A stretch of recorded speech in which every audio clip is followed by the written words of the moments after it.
Brakatah Yahweh, Brakatah Yahweh Shah, Brakatah Yahweh, Brakatah Yahweh Shah, Call Halal Yahweh Ba'Shem Yahweh Shah, Ba'Shem Rakakadash. Double honors to our elders and apostles of Great Millstone, taught us this truth. Is your brother Yakar Abin from Great Millstone, Houston, back with another lesson. You know, the Lord Yahweh Ba'Shem Yahweh Shah is about to do something in the earth, and back in the ancient world, the heathen the heathen knew about Yahweh, and they feared Yahweh. I'm just going to go over a couple of accounts of this because this is what the Lord is going to do in the times to come. He's going to exalt His name amongst Israel and the heathen. But I'm going to give you some accounts of the heathen knowing, that the Lord, our God, Yahweh Ba'Shem Yahweh Shah, is the Lord of Israel. So I'm going to start out here in Joshua chapter 1. And Joshua, the son of Nun, sent out of Shittim 2 men to spy secretly, saying, Go view the land, even Jericho. And they went and came into a harlot's house named Rahab and lodged there. So we're going to jump down to verse 9. So it explains, you can read the rest of it if you want to, but we're going to get straight to the points. And she said unto the men, it's talking about Rahab the harlot, I know that Yahweh, in the Paleo Hebrew, Yahweh, He is the existing one. So she knew the Lord's name. And she said unto the men, I know that Yahweh have given you the land, and that your terror is fallen upon us, and all the inhabitants of the land faint because of you.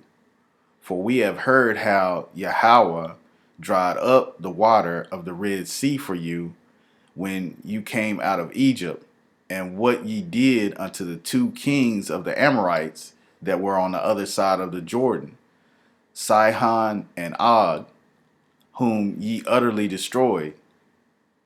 As soon as we had heard these things, our hearts did melt, neither did we remain any more courage in any man because of you. For the Lord, for Yahweh your God, He is God or power in heaven above and earth beneath. Now therefore I pray you, swear unto me by Yahweh, since I have showed ye kindness, that ye will also show kindness unto my father's house, and give me a true token.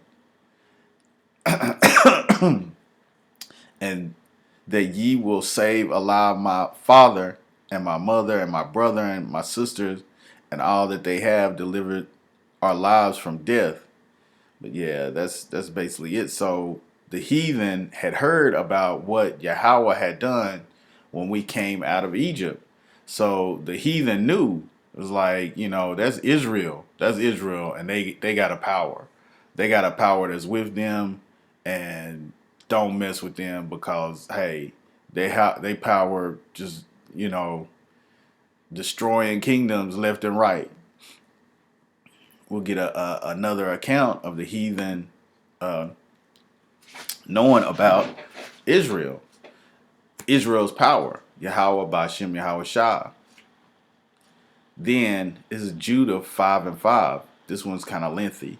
And Achor, the captain of all the sons of Ammon, let my Lord now hear a word from the mouth of thy servant, and I will declare unto you the truth concerning this people, which dwelleth near thee, and inhabit the hill countries, and there shall no lie come out of my mouth as thy servant. This people are descended of the Chaldeans, and they were sojourned heretofore in Mesopotamia, because they would not follow the gods of their fathers, which were in the land of Chaldea. For this account is talking about Abraham. For they left the way of their ancestors and worshiped the God of heaven and the power whom they knew, so they cast them out from the face of their powers, and they fled into Mesopotamia and sojourned many days.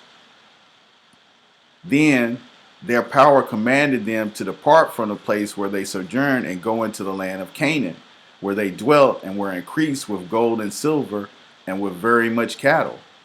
But when famine covered all the land of Canaan, they went down into Egypt and sojourned there while they were nourished and became there a great multitude, so that one could not number their nation.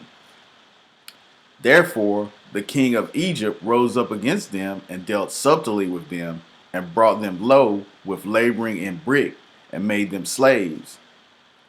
Then cried out, then cried unto their power, and he smote all the land of Egypt with incurable plagues. So the Egyptians cast them out of their sight, and the Most High dried the Red Sea before them, and brought them to Mount Sinai and Kadesh Barnea, and cast forth all that dwelt in the wilderness. So they dwelt in the land of the Amorites, and they destroyed by their strength all them Esbon, and passing over Jordan, they possessed all the hill country. And they cast forth before them the Canaanite, the Perizzite, the Jebusite, the Shechemite, and all the Girgashites, and they dwelt in that country many days. And whilst they sinned not before their power, they prospered because their power that hateth iniquity was with them. But when they departed from the way which he appointed them, they were destroyed in many battles very sore, and were led captive into a land that was not theirs. And the temple of their power was cast to the ground, and their cities were taken by enemies. But now are they turned to their power, and are come upon the places where they were scattered, and have possessed Jerusalem, where their sanctuary is, and are seated in the hill country, for it was desolate.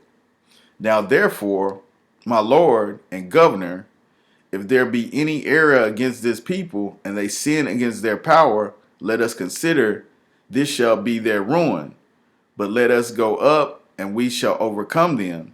But if there be no iniquity in their nation, let my Lord now pass by, lest the Lord. Okay, so this is in the Apocrypha.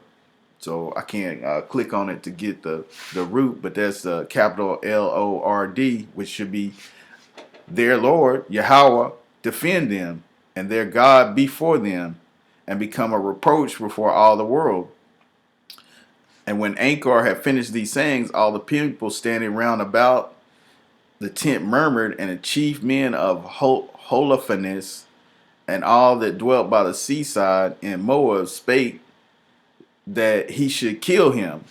But okay, so this is another example of a heathen knowing, what our power had done. The Lord did a mighty work when he brought the children of Israel out of Egypt.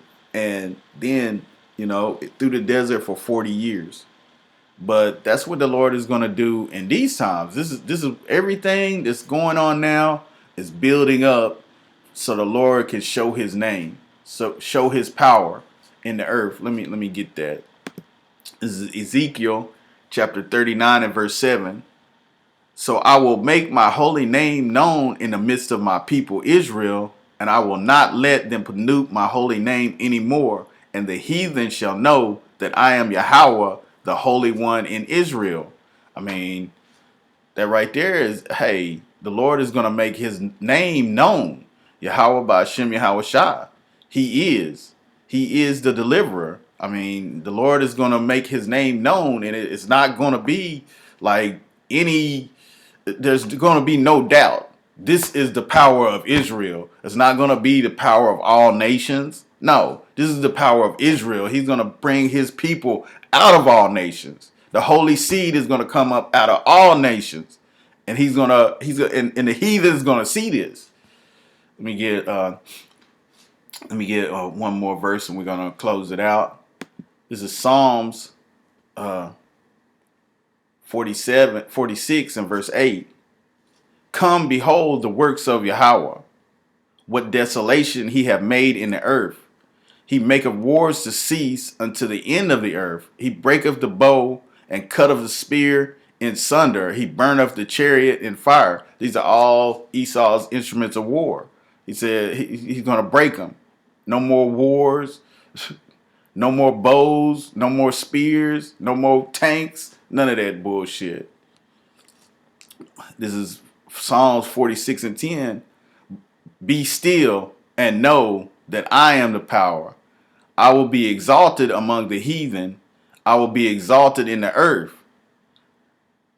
Yahweh, Bashem Yahweh Shah, the Lord of hosts, is with us. The God of Jacob is our refuge. Selah. So, I mean, it's pretty self-explanatory. You know, the Lord is going to be exalted among the heathen, and he's going to be exalted on the earth. And, you know, our power is going to, he's going to do a mighty work. He's going to do a mighty work so that the heathen, I can't wait. I can't wait. That being said, I'd like to give all honors, praise, and glory to Yahweh, Ba'ashem Yahweh Shah, Ba'ashem Rakakadash. Double honors to our elders and apostles of Great Millstone and the chief bishops. Salutations to the hopeful elect, the 144, you know, scattered across the four winds. You know, peace and salutations. And I hope this lesson was edifying to the hopeful elect. Shalom.